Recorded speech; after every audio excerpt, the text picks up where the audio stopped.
জয় গুরু। পরম প্রেমময় শ্রী শ্রী ঠাকুরের রাতুল চরণে আমার শতকোটি প্রণাম এবং আপনাদের প্রতি প্রত্যেকের আমার আনন্দিত জয় গুরু। আজকের আলোচনার বিষয় হলো মায়াজাল। অজানা কিছু কথা জানতে ভিডিওটি শেষ পর্যন্ত দেখুন। হরিবোল হরিবোল। সবেমাত্র আশ্রমের গেট খোলার সাথে সাথেই নজরে পড়ল তারুণী খুড়োকে, আর হরিবল শব্দ তারই মুখ থেকে ভেসে আসছে।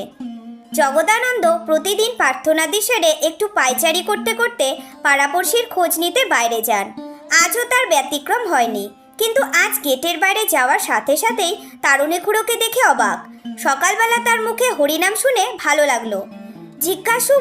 জিজ্ঞাসা করে বসলো, কি তারুণী খুড়ো, কি ব্যাপার? এত সকালে বেডিং কাঁধে কোথায় চললেন? আর বাপু বলো না, সংসারের মায়াজালে আর আমি থাকবো না। খুব করেছি সংসার, তোমার কথাও আগে শুনিনি, এখন হাড়ে হাড়ে বুঝছি এ সংসার হলো মায়ার জাল। এখানে হাড় ভাঙা খাটুনি খেটেও কোনো লাভ নেই। সবাই শুধু স্বার্থ চিন্তায় ব্যস্ত।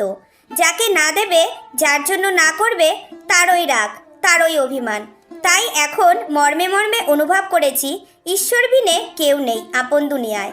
সংসারের প্রতি বড়ই অভিমান তার। তারুণী খুড়োর কথার মাঝেই জগদানন্দ জিজ্ঞাসা করে বসলো, তা সবই তো শুনলাম, এখন বেডিং নিয়ে কোথায় যাচ্ছেন? আরে বাপু, বুঝছো না, তুমি একজন সাধক লোক। এ গ্রামে এই যে আশ্রমটা করেছো কি জন্য বলো তো বাপু? কি জন্য? তোমার উদ্দেশ্য বলো তো বাপু? তুমিই তো একদিন পাড়ায় পাড়ায় কীর্তন করে লোককে বোঝাতে, ছাড়ো রে মন ভবেরও আশা, অজপা নামে করো রে নেশা। তা সেই ভবের আশা ছেড়ে অজপা নামে নেশা করার জন্যই তোমার এই আশ্রমে ছুটে এসেছি। তারুণী খুড়ো বয়োবৃদ্ধ মানুষ, কথা একটু বেশি বলেন। এক নিঃশ্বাসে বলে ফেললেন এতগুলো কথা। জগদানন্দ বুঝতে পেরেছে খুড়োর মনোভাব।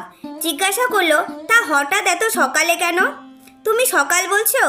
আমার আর দিন আছে? যাদের জন্য সংসারে দিনপাত করতাম, সেই ছেলেরা আজ সবসময় দাবির সুরে বলে আমাদের জন্য কি করেছো।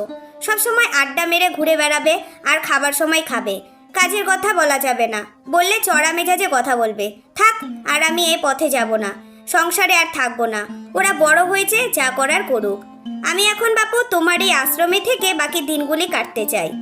জীবনে যা ভুল হয়েছে তা তো হয়েছেই, এখন এবার ঠিক হয়ে চলতে চাই। সেই পরমেশ্বরের সাধনায় নিত্যমগ্ন করতে চাই। তা খুড়ো, আপনি তো সব কিছু ভালোই বুঝতে পেরেছেন, কিন্তু যে অভ্যাস বহুদিন করেছেন তা কি সহজে ছাড়তে পারবেন? হ্যাঁ বাপু, তা পারবো না কেন?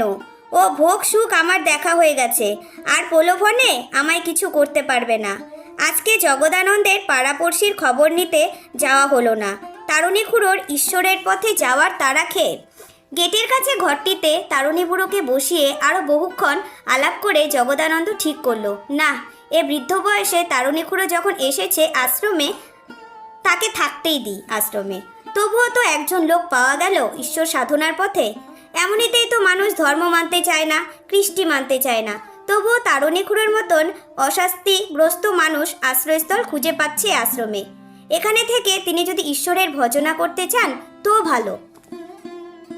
জয় গুরু।